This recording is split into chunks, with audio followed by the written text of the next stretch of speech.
నమస్కారం, city news కు స్వాగతం. ఈనాటి వార్తల్లోని ముఖ్యాంశాలు. ఉప ఎన్నికల్లో భాగంగా ఎన్నికల ప్రచారంలో పాల్గొన్న కేంద్ర రక్షణ శాఖ సహాయ మంత్రి పల్లన్ రాజు, డీసీసీబీ చైర్మన్ కరాటన్ రాంబాబు కాంగ్రెస్ పార్టీ అభ్యర్థి నూపా పార్వతిని అత్యధిక ఓట్ల మెజార్టీతో గెలిపించాలని పిలుపు.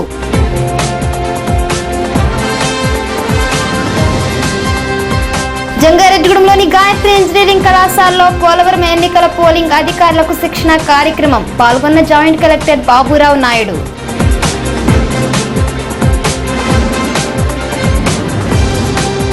జంగారెడ్డిగూడెంలో కొనసాగుతున్న వైఎస్ఆర్ కాంగ్రెస్ పార్టీ రిలే నిరాహార దీక్షలు.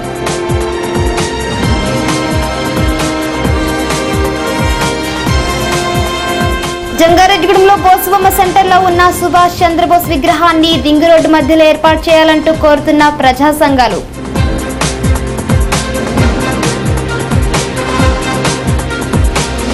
మహిళలకు కుంకుమ బొట్లు పెట్టి ఓట్లు అభ్యర్థిస్తున్న వైఎస్ఆర్ కాంగ్రెస్ పార్టీ. తెల్లం బాలరాజు గెలుపు కోసం బుట్టాయిగూడెంలో విస్తృత ప్రచారం చేస్తున్న నాయకులు.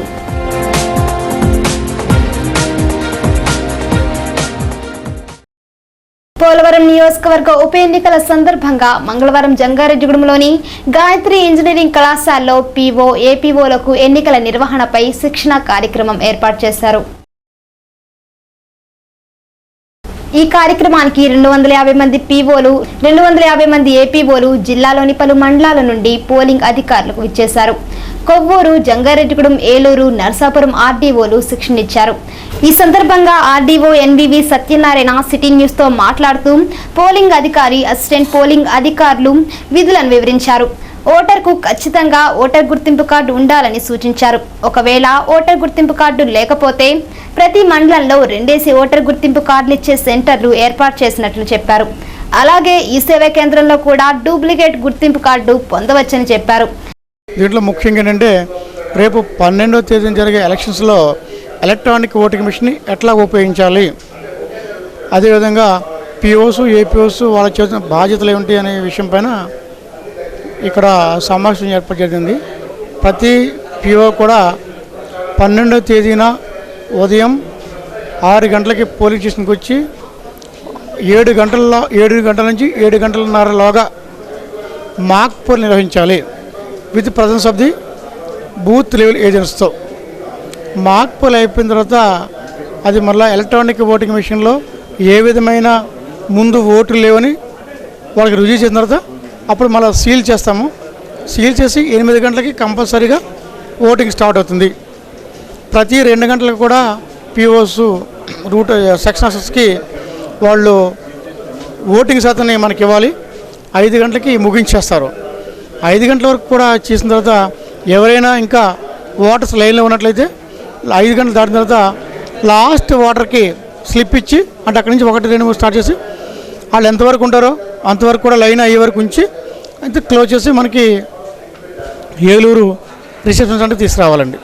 ఎవరికైనా ఈ ఎలక్షన్లో మాత్రం కంపల్సరీగా ఫోటో ఐడెంటిటీ కార్డు కానీ ఎలక్షన్ కమిషన్ ఇచ్చిన ఎలక్ట్రానిక్ మన ఓట్ స్లిప్ కానీ కంపల్సరీగా ఉండాలి. రెండిట్లో ఏదో దిశ ఉండాలి. రెండిట్లో ఏది లేకపోతే మాత్రం ఓటు వేయడానికి అవకాశం లేదండి. డూప్లికేట్ దానికోసమే మనకి 10 డిపిఎల్ సెంటర్లో ఏర్పాటు చేయడం జరిగింది. ఈచ్ మండలంలో 2 సెంటర్లు. అంతేకాకుండా ఈ సేవా కేంద్రం ద్వారా కూడా మీకు ఇవ్వడం జరుగుతుంది. ఈ సేవా కేంద్రంలో 10 రూపాయలు కట్టినట్లయితే వారికి డూప్లికేట్ ఫోటో ఐడెంటిటీ కూడా ఇవ్వడం జరుగుతుందండి. కంపల్సరీగా 2 లేకపోతే మాత్రం ఓటు అయినవరండి. That are this. మధ్యాహ్నం 1 గంట ప్రాంతంలో శిక్షణ కార్యక్రమాన్ని పరిశీలించడానికి జాయింట్ కలెక్టర్ బాబురావు నాయుడు విచ్చేశారు. ఆ సమయంలో పీఓ, ఏపీఓలు భోజనానికని శిక్షణ గదుల నుండి బయటకు వచ్చారు. అది చూసిన జాయింట్ కలెక్టర్ నాయుడు తీవ్ర స్థాయిలో ఆగ్రహం వ్యక్తం చేశారు. 2 గంటల దాకా భోజనం చేయకుండా ఆగలేరా అని ఆర్డీఓ సత్యనారాయణను ప్రశ్నించారు. అయితే 2 గంటల వరకు ఎవరు బయటకు రావద్దని ఆర్డీఓ ప్రతి గదికి సమాచారం పంపించారు. కానీ ఎండలు తీవ్రంగా ఉండడంతో వచ్చిన వారు ఆకలికి ఆగలేకపోయారు. కానీ భోజనం చేద్దామని క్రిందకు వస్తే అక్కడ వారికి చుక్కెదురైంది. టోకెన్లు ఉంటేనే భోజనం పెడతామని వడ్డించేవారు చెప్పడంతో టోకెన్లు ఎక్కడిస్తున్నారో తెలియక తీవ్ర అవస్థలు పడ్డారు. ఒకచోట టోకెన్లు ఇస్తుండగా తీవ్ర తోపులాట జరిగింది. ఇంత దూరంగా ఉన్న కళాశాలకు బయట వారు ఎవరొస్తారని ఇలా టోకెన్ల సిస్టమ్ పెట్టారని వారు ఆగ్రహించారు. తర్వాత అధికారులు జోక్యం చేసుకొని కూపన్లు లేకుండా భోజనం పెట్టించారు.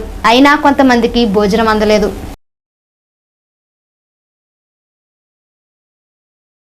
బుట్టాయిగూడ మండలం కాపువరం గ్రామంలో పోలవరం ఎమ్మెల్యే అభ్యర్థి నూపా పార్వతి విజయాన్ని కాంక్షిస్తూ కేంద్ర సహాయ రక్షణ మంత్రి పల్లన్రాజు మంగళవారం ప్రచారం నిర్వహించారు.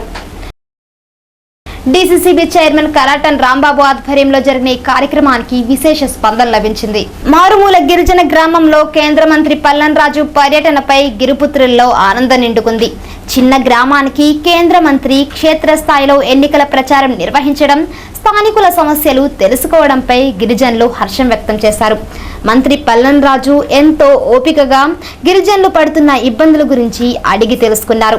గిరిజన గ్రామాలలో వ్యవసాయానికి బోర్లు వేయించాలని, రహదారుల నిర్మాణంలో పారదర్శకతగా వ్యవహరించాలని, తాగునీరు అందేలా చూడాలని మంత్రిని కోరారు. కాంగ్రెస్ ప్రభుత్వ హయాంలో డీసీసీబీ చైర్మన్ కరాటన్ రాంబాబు ఆధ్వర్యంలో తమ గిరిజన గ్రామాలు అభివృద్ధి పథంలో పయనిస్తున్నాయని మహిళలు తెలియజేశారు. తెలుగుదేశం పార్టీ ప్రభుత్వ హయాంలో తమ గ్రామంలో కనీసం సీసీ రోడ్డు వేయించలేదని ఆవేదన వ్యక్తం చేశారు. గ్రామంలో ఎన్నికల కోడ్ కారణంగా నిలిచిపోయిన సీసీ రోడ్డును పరిశీలించారు.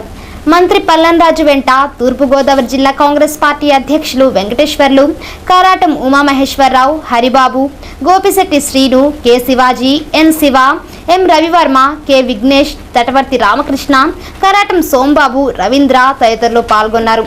కాంగ్రెస్ పార్టీ ప్రాంతీయ పార్టీ కాదని జాతీయ పార్టీ అని, కేంద్రంలో రాష్ట్రంలోనూ కాంగ్రెస్ పార్టీ అధికారంలో ఉంటే నిధులకు కొరత ఉండదని, క్షేత్రస్థాయిలో అభివృద్ధి పనులు వేగంగా జరగాలంటే ఉప ఎన్నికల్లో హస్తం గుర్తుకు ఓట్లు వేసి గెలిపించాలని తూర్పుగోదావరి జిల్లా కాంగ్రెస్ పార్టీ అధ్యక్షులు వెంకటేశ్వర్లు కోరారు.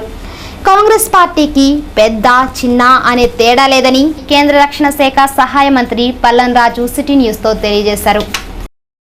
బై ఎలక్షన్ ప్రచార భాగంగా మరి కరాటం రాంబాబు గారితో ఇక్కడ రావడం జరిగింది. స్థానిక సమస్యలన్నీ కూడా ప్రజలు చెప్తున్నారు. అయితే కాంగ్రెస్ పార్టీ ఎల్లప్పుడూ కూడా ప్రజల సంక్షేమానికి కట్టుబడి ఉంటుంది. అలాగే మన రాష్ట్ర అభివృద్ధికి, మన గ్రామాలు బాగుండాలని కూడా ఇప్పుడు కష్టపడి పనిచేసే పార్టీ. ఈ లక్ష్యాలకి మేము కంకణం కట్టుకుని ఉన్నాం. ప్రజలకి మరి సంక్షేమం గురించి నిరంతరం కృషి చేసే ప్రభుత్వం కాంగ్రెస్ పార్టీది, కేంద్రంలోని రాష్ట్రంలోని కూడా.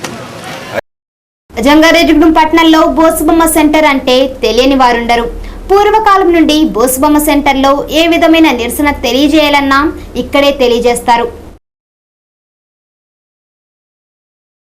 పలు రాజకీయ పార్టీలు, స్వచ్ఛంద సంస్థలు, విద్యా సంస్థలు, పలు సామాజిక సంఘాలు ఇక్కడే రాస్తారోకులు నిర్వహిస్తారు. గత కొద్ది సంవత్సరాల క్రితం కలెక్టర్ లవ్ అగర్వాల్ పనిచేసినప్పుడు బోసుబొమ్మ సెంటర్ను వెడల్పు చేశారు. ఈ వెడల్పు చేసినప్పుడు రోడ్డు పక్కన ఉన్న సుభాష్ చంద్రబోస్ విగ్రహాన్ని రోడ్డుకు దూరంగా పెట్టారు. కేవలం బోస్ జయంతి వచ్చినప్పుడు మాత్రమే ఆ విగ్రహానికి దండలు వేస్తారు. తర్వాత ఆ విగ్రహాన్ని పెద్దగా పట్టించుకునేవారే లేరు. ప్రస్తుతం జంగారెడ్డిగూడెంకు కొత్తగా వలస వచ్చిన వారికి బోసుబొమ్మ సెంటర్ అంటే తెలియదు. ఎందుకంటే ఆ సెంటర్లో బోసు విగ్రహం ఎక్కడా కనిపించదు. ఎందుకంటే ఆ విగ్రహాన్ని పక్కన పెట్టేశారు. ఆ సెంటర్లో పనిచేసే రోజువారీ కూలీలు అక్కడే పందిరి వేసుకుని సేద తీరుతున్నారు. ఇప్పటికైనా రాజకీయ పార్టీల నాయకులు, స్వచ్ఛంద సంస్థల ప్రతినిధులు దేశాభివృద్ధి కోసం ఎంతో కష్టపడిన సుభాష్ చంద్రబోస్ విగ్రహాన్ని ప్రస్తుతం పోలీసులు ట్రాఫిక్ విధులు నిర్వహిస్తున్న రోడ్డు మధ్యలో ఈ విగ్రహాన్ని ఏర్పాటు చేయడానికి ముందుకు రావాలని సిటీ న్యూస్ కోరుతుంది. జంగారెడ్డిగూడెంలో వైఎస్ఆర్ కాంగ్రెస్ పార్టీ ఆధ్వర్యంలో చేస్తున్న రిలే నిరాహార దీక్షలు మంగళవారంతో 8వ రోజుకు చేరుకున్నాయి.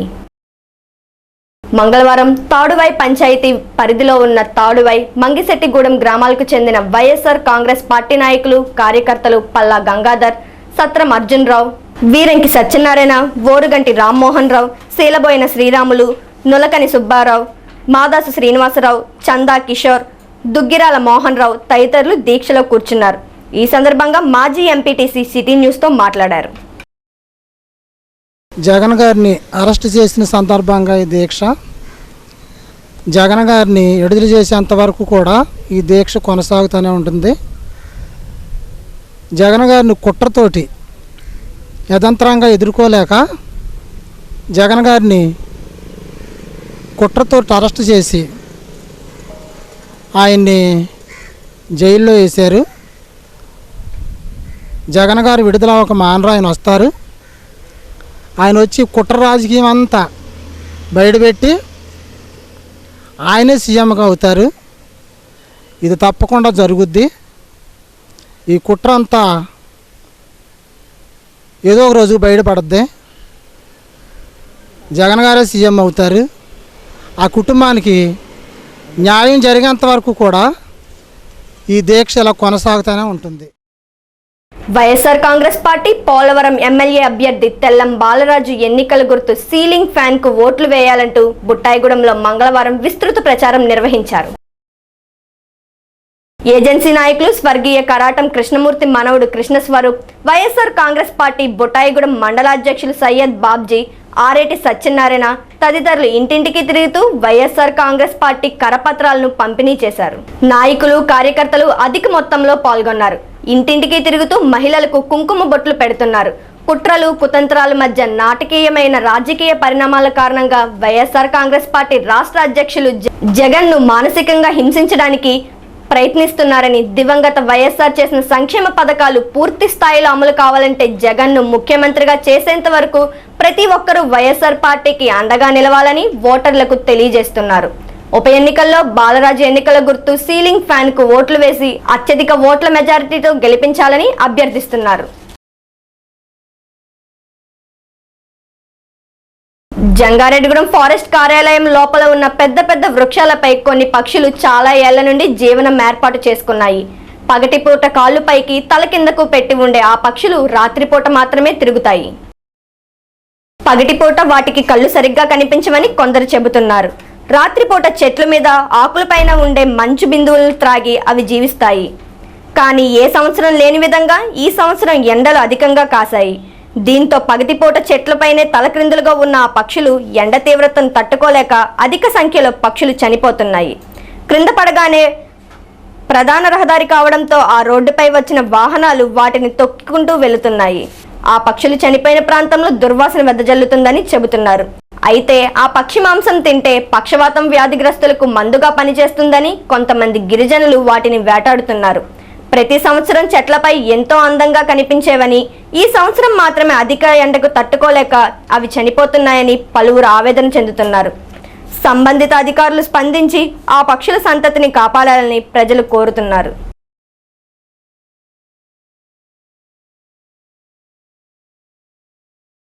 పక్షులు గతంలో చాలా అందంగా ఉండేవి ఈ చెట్ల పైన. అటువంటి పక్షులు ఈ ఎండ వల్ల చనిపోతున్నాయి. వాతావరణం మార్పు వల్ల ఎప్పుడు వేసుకుంటే ఎండ లేదు, వేసుకుంటే గాడుపులు లేవు. అందువల్ల పక్షులు చనిపోతున్నాయి. చాలా తీవ్రంగా బాధపడుతున్నాయి. రోడ్డు మీద పడిపోయి బస్సులు లారీలు తొక్కేసి అన్నీ తొక్కేస్తున్నాయి. చుట్టుపక్కల కాల్ చేసి వేస్తే చుట్టుపక్కల అందరికి ఇబ్బంది వాసనగా ఉంటుంది. కొంతమంది వీళ్ళు కావచ్చు పొరుగు నుండి వచ్చి కొట్టుకొని తీసుకెళ్తున్నారు. పక్షవాతం ముందు అమ్ముకుంటాకంట 20 రూపాయలు 30 రూపాయలు చొప్పున చేసి వీళ్ళని కొట్టుకొని తీసుకెళ్ళిపోతున్నారు.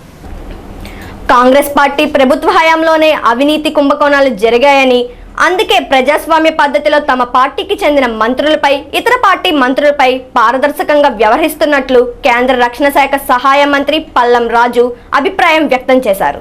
ఇంటి దొంగలకు శిక్ష విధించినప్పుడే బయట వ్యక్తులను సమాధానం చెప్పగలమని ఏఐసిసి అధ్యక్షురాలు సోనియా గాంధీ నాయకత్వంలో కేంద్రంలోనూ రాష్ట్రంలోనూ సమర్థవంతమైన న్యాయమైన పరిపాలన అందిస్తున్నామని, ఓటు వేసేటప్పుడు ప్రజలు ఆలోచించాలని, నీతి నిజాయితీ కలిగిన కాంగ్రెస్ పార్టీ ఎన్నికల గుర్తు హస్తానికి ఓట్లు వేయాలని ఆయన విలేకరుల సమావేశంలో తెలియజేశారు. ఈ మధ్య మన జరిగిన పార్లమెంట్ సమావేశాల్లో కూడా మరి సోనియా గాంధీ గారు మరి ప్రధానమంత్రి గారు కూడా క్లియర్గా మాకు గుర్తు చేస్తూ ఉంటారు. ఏమని గుర్తు చేస్తారు? మనం హామీ ఇచ్చాం ప్రజలకి, ఒక సామాన్య మానవులను దృష్టిలో పెట్టుకుని పరిస్థితులు ఇంప్రూవ్ చేయడానికి, సంక్షేమ పథకాలు పెట్టడానికి ఒక కేపబుల్ గవర్నమెంట్ని ఇస్తాం అని చెప్పాం. మనం అనుకున్నవి మరి ప్రజలకు అందుతుందా లేదా అనేది మరి ప్రజాప్రతినిధులైన మీరు అందరూ కూడా పార్లమెంట్ సమావేశాల మధ్యలో మీరు వెళ్ళి చూస్తూ మాకు చెప్తూ ఉండాలి. ఎక్కడన్నా సవరణలు చేయాలంటే దానికి అనుసంధానంగానే మేము సవరణ చేయొచ్చు అని మాకు చెప్తూ ఉంటారు. అందువల్లే ఇప్పుడు ఉపాధి హామీ పథకం ఉందనుకోండి, అది flagship scheme, UPA government flagships. అయితే ఉపాధి హామీ పథకం వల్ల ఇక్కడ అక్కడ కొన్ని పొరపాట్లు జరిగాయి. సాధారణంగా మంచి జరిగినా ఇక్కడ అక్కడ కొంచెం కొన్ని పొరపాట్లు జరగడం, దానివల్ల వ్యవసాయం సీజన్లో రైతులకు ఇబ్బంది కలగడం, ఇవన్నీ కూడా మేము ఫీడ్బ్యాక్ ఇస్తున్నాం ఎప్పటికప్పుడు. అంటే మనం అనుకున్నది, ప్రజలకి చేద్దాం అనుకున్నది మరి సక్రమంగా చేద్దాం అనే ఉద్దేశంతో మాత్రం కాంగ్రెస్ పార్టీ ఎప్పుడూ కంకణం కట్టుకుని ఉంది. అదేవిధంగా అంటే మంచి పరిపాలన అన్నప్పుడు ఇవి అక్రమాలకి చోటు లేకుండా, అన్యాయ చోటు లేకుండా మరి ఒక క్లీన్ గవర్నమెంట్ ఇవ్వడానికి కూడా మేము ప్రయత్నం చేస్తాం. Clean government. ఇప్పుడు రైట్ టు ఇన్ఫర్మేషన్ యాక్ట్ పెట్టిన ఉద్దేశం ఏమిటంటే, ఇప్పుడు గవర్నమెంట్కి సంబంధించిన విషయాలు, ఫైల్లో ఉన్న విషయాలు, ఖర్చుకు సంబంధించిన విషయాలు కూడా అంతకుముందు పార్లమెంట్ ప్రశ్న లేకపోతే అసెంబ్లీ ప్రశ్న వేస్తే కానీ తెలిసేవి కాదు. జంగారెడ్డిగూడెం పట్టణంలోని మొడియం లక్ష్మణరావు నగర్లో గత 15 సంవత్సరాలుగా నివాసం ఉంటున్న మల్లిశెట్టి స్వర్ణలత అనే మహిళకు చెందిన గుడిసెను కొందరు తొలగించారని ఓ వృద్ధురాలు ఆవేదన చెందుతుంది. ఆ ఇంటి యజమాని స్వర్ణలత 5 నెలల క్రితం అనారోగ్యంతో మృతి చెందింది. ఆమె చనిపోవడంతో ఆమె కుమారులిద్దరూ అనాథులుగా మారారు. తండ్రి ఉన్నా వీరిని పట్టించుకోరు. వారితో పాటు ఇల్లు నిర్మించుకున్న వారందరూ ఇక్కడే నివాసం ఉంటున్నారు. కానీ రెవెన్యూ అధికారులు ఇటీవల కాలంలో లారీ అసోసియేషన్కు కొంత స్థలం కేటాయించారు. ఆ స్థలంలో ఈ పిల్లలకు చెందిన భూమి ఉందని వారి పూరిపాక తొలగించినట్లు వారు చెబుతున్నారు. రెవెన్యూ అధికారులు స్పందించి వారి స్థలం వారికి ఇప్పించాలని కోరుతున్నారు.